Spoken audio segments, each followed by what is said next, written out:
Hello and welcome back to my channel guys. আশা করি সবাই খুব ভালো আছো। তো আজকে হচ্ছে সানডে আর আমরা আছি এখন চেন্নাই। তো আজকে সানডের দিন সব ছুটি বলে আমি মা বাবা প্ল্যান করলাম হঠাৎ করে মারিনা বিচ যাবো।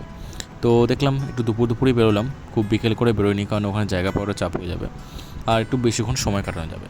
তো আমরা পৌঁছে গেছি অলমোস্ট মারিনা বিচের সামনে। এখানে ও ভাই, অটো থেকে নেমেই যা দেখছি প্রচুর এখানে দোকানদানি বসে গেছে, যেগুলো আগে ফাঁকা থাকতো। আর এই সামনে তো প্রচুর ভিড়, লোক তো পুরো পিলপিল করছে। আমি তো জাস্ট অবাক যে আমি কি এসে ভুল করে দিলাম আজকে সানডের দিন এসে।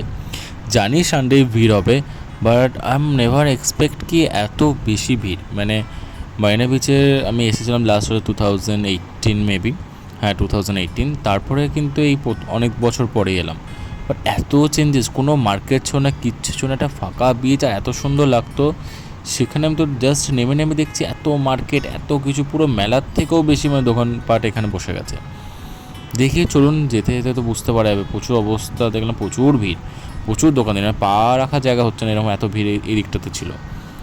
আর চলুন দেখি, আমি একটু ভাবছিলাম চাটা খেয়ে নিই, তারপর চাটা খেয়ে একটু এগাবো। তো চলুন প্রথমে তো চায়ের ব্রেক নিয়ে নিই আমরা। তো এসে আমরা এখানে দেখলাম একটা স্টল আছে একটা দাদার, তো দাদার বৌদি ছিল, তো আমি ওখানে একটু চায়ের ব্রেক নিই, কারণ এখানে বসার জায়গাটা ছিল। তো মা আর বাবা একটু বসতে পেলো। আর এই বিচ হচ্ছে এশিয়ার সব মানে সেকেন্ড লার্জেস্ট বিচ। তো এখান থেকে আমাদের হাঁটতে প্রচুর টাইম লাগে, প্রায় মানে এর আবার ধরুন 1 কিলোমিটারের কাছাকাছি তো ধরেই রাখুন।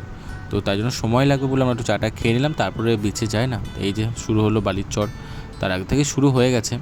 আর এখানে দেখলাম সাউথের প্রচুর হিরো হিরোইন এবং বাকি মানে যারা ইম্পর্টেন্ট ব্যক্তিরা তাদের এখানে ছবি দেওয়া ছিল। তো সবাই ফটোশ্যুটও করছিল। দেখলাম, বললাম না মেলার মতো অবস্থা, প্রচুর মেরিগো রাউন্ড, আরও কিছু অনেক কিছু আছে। এটা তো আমি একটা সাইডে হাঁটছি, আরও কত কি আরও আদার সাইডে আছে প্রচুর কিছু। তো চলুন আস্তে আস্তে আমরা হাঁটতে হাঁটতে, অনেকটা সময় তো লাগবে পৌঁছায় আগে।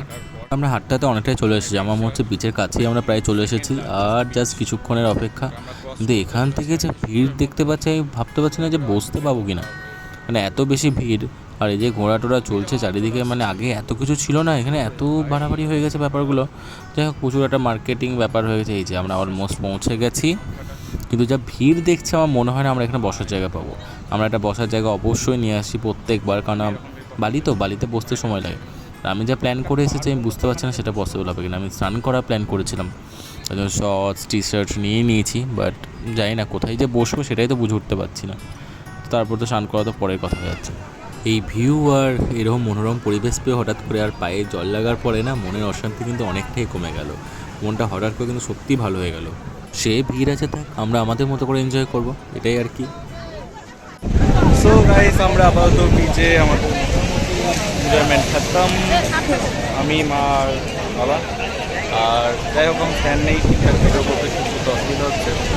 আর যা এর মতো ভিড় আমি পুরী দেখিনি বিচে। পুরী তো মনে হয় আমাদের এত ভিড় হয় না, পুরী দেখা অনেক কাছে বাচ্চা হয়ে গেছে। যাই হোক, দেখে পুরোটা সানসেটটা এত সুন্দর হচ্ছে, দেখো সানসেটটা দেখে দারুণ লাগছে। ক্যামেরাতে অতটা ভালো আসছে না, বাট এই দিকটা ভালোই আসছে। আর এই দিকটা তো দেখতে পাচ্ছি এখনও ভিড়, দেখো ভিড়, কিন্তু শেষের কোনো গল্প নেই। যাই হোক, ভালো এনজয়মেন্ট হলো, একা একা আর কি। তো এই আর কি, লাস্ট অব্দি স্নানটা আর হয়ে উঠলো না, কেননা ওই গাটা একটু ভিজছিল, এই আর কি। কেন জানি না কেমন একটা লজ্জা লজ্জা লাগছিলো, মানে এত লোক এখানে না, আমি ঠিক কমফোর্টেবল ফিল করছিলাম না। তো আমি দেখলাম থাক, তো মাথা না ডুবে যতটা স্নান হয় আর কি। আর দেখতেই পাচ্ছেন তো এই ভিড়টার জন্য মেন সমস্যা, কী করে কী করবো বলুন। তারপর দেখলাম না, একটু পাড়ে গিয়ে একটু একাই বসি। তো একা একা একটু নিজের মতো করে সময় কাটাচ্ছিলাম, আর একটু গায়ে হাওয়া লাগছিলো, তো এটাতেই খুব ভালো লাগছিলো। কিন্তু রোদের তাপটা কিন্তু বেশ ছিল, তাই খুব বেশিক্ষণ না বসে এবার উঠে যাবো ভাবছি। চলুন তাহলে এবার যাওয়া যাক। তো বেরিয়ে এসে দেখছি একটা লম্বা মার্কেট, আর এখানেই পাওয়া যাচ্ছে কিন্তু সেই শপটি বলতে ছোটোবেলায় আমরা কুলফিই বলতাম। তো যাই হোক, এই কুলফিটা এখানে পাওয়া যাচ্ছে একটু অন্যরকমভাবে, তো এটাকে শপটি বলে। তো আমি মা বাবা তিনজনই নিয়ে নিয়েছি, কারণ সেই ছোটোবেলার স্মৃতি, তারপর বড় হয়ে সেভাবে খাওয়া হয়ে ওঠেনি। তো আমি ধরো না, একবার টেস্ট করে দেখি। তো যাই হোক, এতটা মেলা পেরিয়ে এসে, মানে রেগুলার মেলা এটা এখানকার, মানে এত ভিড় আমি খুবই কম দেখি, বাপ রে বাপ।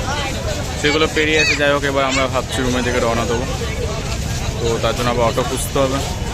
ওই দিকটা বেশ ভালো ছিল, গেলে হতো, গেটটা বেশ সুন্দর ছিল। আর যাই হোক, যাওয়ার মতো কিছু নেই। চলো এখান থেকে এবার বেরোতে হবে। তো আমরা অটোতে বসে গেছি, পুলিশ দাদা সবাই একটু বকছে এখানে সিগন্যাল ভাঙার জন্য। স্বাভাবিক, এই জায়গাটার সিগন্যালটা খুব কড়া। আমাদের অটো এখন দাঁড়িয়ে আছে ট্রাফিকে, তারপরে এখান থেকে সেট করে বেরিয়ে সেট করে চলে যাবো, 10 মিনিটের মধ্যে ঢুকে যাবো। তো চলো, ভালোই লাগলো মারিনা বিচ। আজকে ব্লগটা মোটামুটি এখানে শেষ করবো গাইস। আশা করি আপনাদের ব্লগটা ভালো লাগবে। And do like share subscribe YouTube channel mix which live. ভালো থাকবেন সবাই, টাটা।